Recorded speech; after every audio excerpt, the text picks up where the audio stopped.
Right మరో breaking చూస్తున్నాం. Phone tapping కేసులో మరోసారి సిట్ ముందుకు రానున్నారు శ్రవణ్ రావు. మూడోసారి ఇవాళ సిట్ ఎదుట శ్రవణ్ రావు హాజరు కాబోతున్నారు.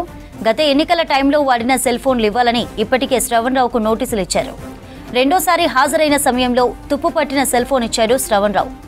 సిట్ విచారణకు సహకరించకుండా తప్పించుకునే ప్రయత్నం చేస్తున్నాడు. సిట్కు సహకరించాలని సుప్రీంకోర్టు ఆదేశించినా శ్రవణ్ రావు పట్టించుకోవడం లేదు. విచారణ తర్వాత కీలక పరిణామాలు చోటు చేసుకునే అవకాశం ఉంది. ఫోన్ ట్యాపింగ్ కేసులో మరోసారి సిట్ ముందుకు రానున్నారు శ్రవణ్ రావు. మూడోసారి ఇవాళ సిట్ ఎదుట శ్రవణ్ రావు హాజరు కాబోతున్నారు. గత ఎన్నికల టైంలో వాడిన సెల్ ఫోన్లు ఇవ్వాలని ఇప్పటికే శ్రవణ్ రావుకు నోటీసులు ఇచ్చారు. రెండోసారి హాజరైన సమయంలో తుప్పు పట్టిన సెల్ ఫోన్ ఇచ్చాడు శ్రవణ్ రావు. సిట్ విచారణకు సహకరించకుండా తప్పించుకునే ప్రయత్నం చేస్తున్నాడు. సిట్కు సహకరించాలని సుప్రీంకోర్టు ఆదేశించినా శ్రవణ్ రావు పట్టించుకోవడం లేదు. విచారణ తర్వాత కీలక పరిణామాలు చోటు చేసుకునే అవకాశం ఉంది. డీటెయిల్స్ తెలుసుకుందాం. అజయ్ లైవ్ లో ఉన్నారు. అజయ్, డీటెయిల్స్ ఏంటి?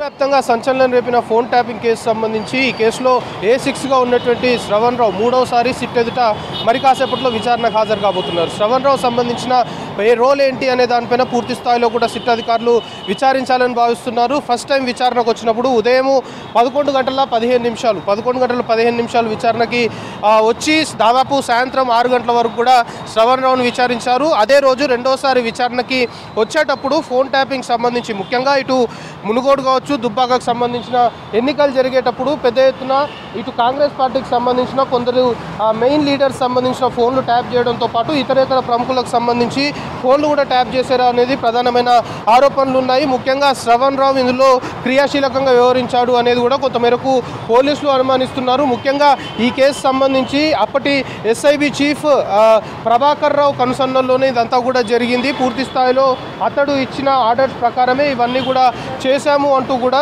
ఇందులో ఎవరైతే పోలీసులు అదుపులో అరెస్ట్ అయ్యారో వాళ్ళందరూ కన్ఫెషన్ ఇచ్చినప్పుడు కూడా ప్రభాకర్ రావు పేరు చెప్పడము, ముఖ్యంగా ఇందులో శ్రవణ్ రావు సంబంధించిన రోల్ ఏంటి అనే దానిపైన కూడా పూర్తి స్థాయిలో ఎస్టాబ్లిష్ చేయాలని పోలీసులు భావించి ఫస్ట్ టైం విచారణకు వచ్చినప్పుడే రెండోసారి విచారణకి హాజరయ్యేటప్పుడు అతని మొబైల్ ఫోన్ ట్యాపింగ్ జరిగిన టైంలో బీఆర్ఎస్ ప్రభుత్వం ఉన్న టైంలో ఫోన్ ట్యాపింగ్ వ్యవహారం మొత్తం కూడా చేశారు. కాబట్టి అప్పుడు శ్రవణ్ రావు ఏదైతే మొబైల్ ఫోన్స్ యూజ్ చేశారో ఆ మొబైల్ ఫోన్స్ని విచారణకు తీసుకురావాలి రెండోసారి వచ్చేటప్పుడు అంటూ పోలీసులు చెప్పారు. అయితే శ్రవణ్ రావు రెండోసారి విచారణకు హాజరయ్యేటప్పుడు అతని దగ్గర ఉన్నటువంటి 2 మొబైల్ ఫోన్స్ తీసుకొని వస్తారు అని పోలీసులు భావించారు. కానీ శ్రవణ్ రావు విచారణకు వచ్చి ఒక పాత మొబైల్ ఫోన్, అంటే అది ఎటు సంబంధం లేని మొబైల్ ఫోన్ ట్యాపింగ్ సంబంధించి అతడు యూజ్ చేయని మొబైల్ ఫోన్, ఒక తుప్పు పట్టిన మొబైల్ ఫోన్ని తీసుకొచ్చి పోలీసులకు అప్పచెప్పాడు. అయితే పోలీసులు ఒక విధంగా ఆశ్చర్యపోయారు. అసలు సంబంధం లేని మొబైల్ ఫోన్ ఎందుకు ఇచ్చాడు అంటూ కూడా పోలీసులు కొంతమేరకు ఆ శ్రవణ్ రావుని క్వశ్చన్ చేశారు. అయితే శ్రవణ్ రావు కొంతమేరకు పోలీసులు క్వశ్చన్ చేస్తున్న టైంలో కూడా సహకరించట్లేరు అనేది పోలీస్ అధికారుల నుండి మనకి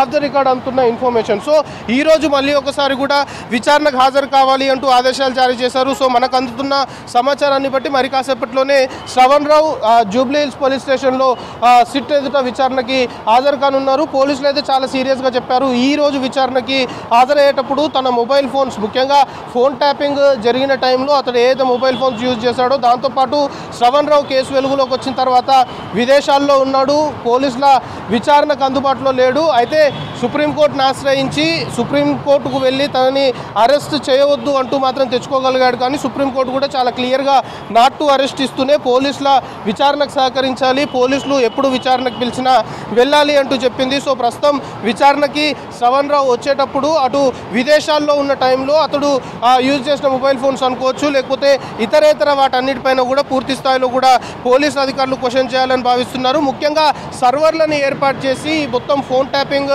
వ్యవహారం కూడా మొత్తం మానిటరింగ్ చేశారు అనేది ప్రధానమైన ఆరోపణ ఉంది. అయితే ఈ సర్వర్లకు సంబంధించి కూడా ఈ సర్వర్ల కొనుగోలు ఎక్కడ చేశారు, దీనికి సంబంధించిన ఫండింగ్ ఎవరు చేశారు, విదేశాల్లో ఉన్నప్పుడు శ్రవణ్ రావు ఎవరెవరితో టచ్లో ఉన్నాడు, ఇవన్నీ కూడా చాలా క్లారిటీ రావాలని అధికారులు భావిస్తున్నారు. దీంతోపాటు ఇటు శ్రవణ్ రావుకి ఈ కేసులో కీలకంగా ఉన్నటువంటి మాజీ SIB చీఫ్ ప్రభాకర్ రావు సంబంధించి ఇద్దరి మధ్య ఉన్న రిలేషన్ ఏంది, అసలు శ్రవణ్ రావు ఎవరెవరి ఫోన్ నెంబర్లు ప్రభాకర్ రావు కావచ్చు లేకపోతే ప్రణీత్ రావు ఈ అధికారులకు ఇచ్చి ట్యాప్ చేయించాడు. సో ఈ ట్యాప్ చేయించడానికి అప్పుడు ఉన్న బీఆర్ఎస్ సంబంధించిన ప్రభుత్వంలో ఉన్న ఎవరెవరు దీని వెనుక ఉన్నారు. సో శ్రవణ్ రావు సంబంధించి పూర్తి స్థాయిలో చాలా అనుమానాలు తెరపైకి వస్తున్నాయి కాబట్టి వాటన్నిటికి సంబంధించి క్లారిటీ రావాలి అంటే ఖచ్చితంగా శ్రవణ్ రావుని సుదీర్ఘంగా విచారించాలని పోలీసులు భావిస్తున్నారు. సో ఈరోజు మూడవసారి విచారణకి హాజరు కాబోతున్నాడు. ఈ మూడవసారి విచారణలో మాత్రం ఖచ్చితంగా శ్రవణ్ రావు సంబంధించిన మొబైల్ ఫోన్స్తో పాటు ఇతరేతర కీలకమైన డాక్యుమెంట్స్, ముఖ్యంగా విదేశాలకు వెళ్ళినప్పుడు ఆ బ్యాంక్ సంబంధించిన స్టేట్మెంట్స్ అనుకోవచ్చు, ఇతరేతర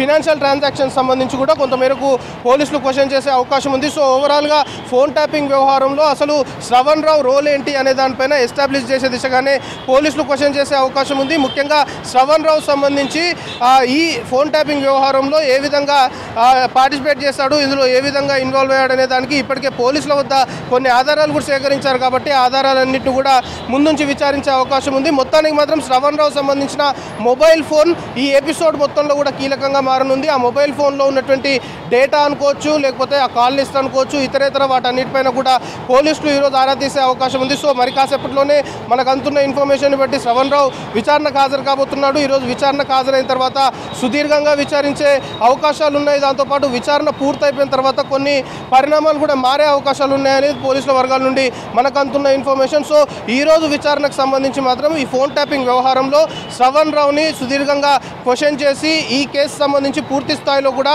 అతని రోల్ ఏంటి అనే దానిపైన పూర్తి స్థాయిలో క్వశ్చన్ చేయాలని అయితే పోలీసులు భావిస్తున్నారు. చంద్రిక.